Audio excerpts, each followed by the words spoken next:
Scott here again. Want to flip that script. It's a rainy day out, so I'm filming inside here from my wife and I's bedroom. I wanted to talk about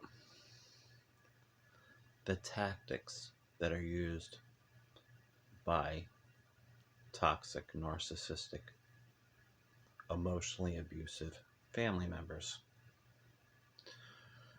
There's a term that's come into greater awareness and popularity and use in recent times, which I think is a good thing, as long as we're clear on what it is, and that's gaslighting. Gaslighting is a really horrible tool of psychological manipulation. The term was derived from a movie called Gaslight, in which an abusive husband was causing his wife to question her own reality because he was adjusting the gaslights and then denying it and telling her she was imagining things.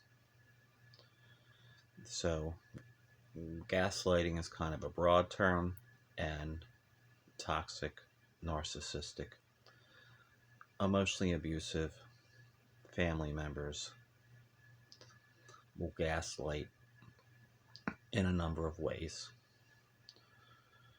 One way that's very common with abusive people is simply lying, making things up. Besides lying, there, of course, is a very common defense mechanism. All of us engage in it to some extent, but toxic, narcissistic, emotionally abusive family members do it a lot, and that is simply using denial. These kind of defense mechanisms get much, much stronger once you try to call them out on their abuse. There's also projection. Projection,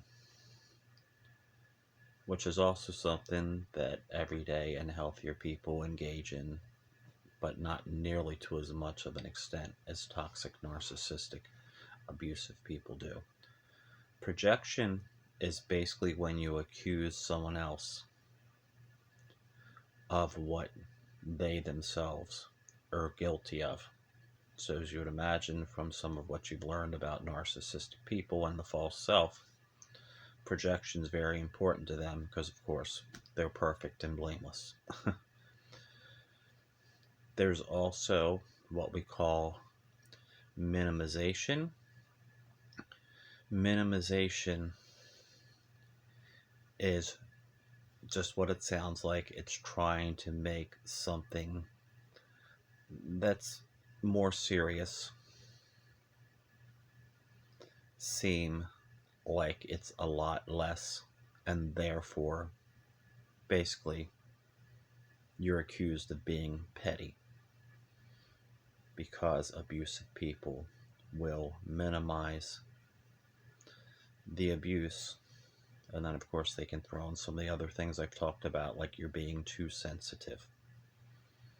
And then by gaslighting, they can also minimize things in such a way that they're saying you're not remembering that correctly, or you're magnifying that in your mind, and so forth. One other tactic that toxic, narcissistic, emotionally abusive family members will engage in is something called triangulation. Triangulation is a form of manipulation where one family member is trying to control and manipulate their target by pitting one person against the other.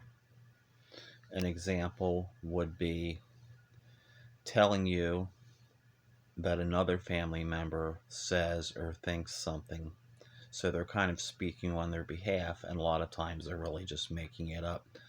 So they will make it sound as if another family member has a problem with you that they don't. And in triangulating, they'll probably also telling that other person about a problem that you have with them that they're also making up. And it kind of goes along the lines of a mentality of divide and conquer. So, triangulation is a way of manipulating others by trying to make two other people think that they each have a problem with the other that they very well may not, because it's made up and it's lies. So, these are not fun things, but these are among some of the more major ways that toxic, abusive, narcissistic family members will do things to try to gain the upper hand and draw attention away from their problems by gaslighting you or making you question your reality, your recollection of events and things that were said and done, projecting by making you guilty of what they're actually guilty of, minimizing, which is downplaying the abuse,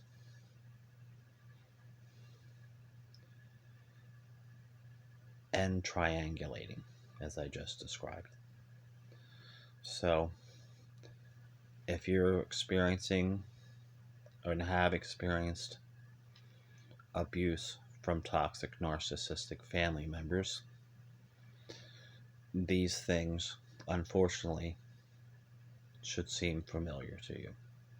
I hope that helped you to understand that these are common experiences and things that you'll pick up on about the behavior of toxic narcissistic abusive family members.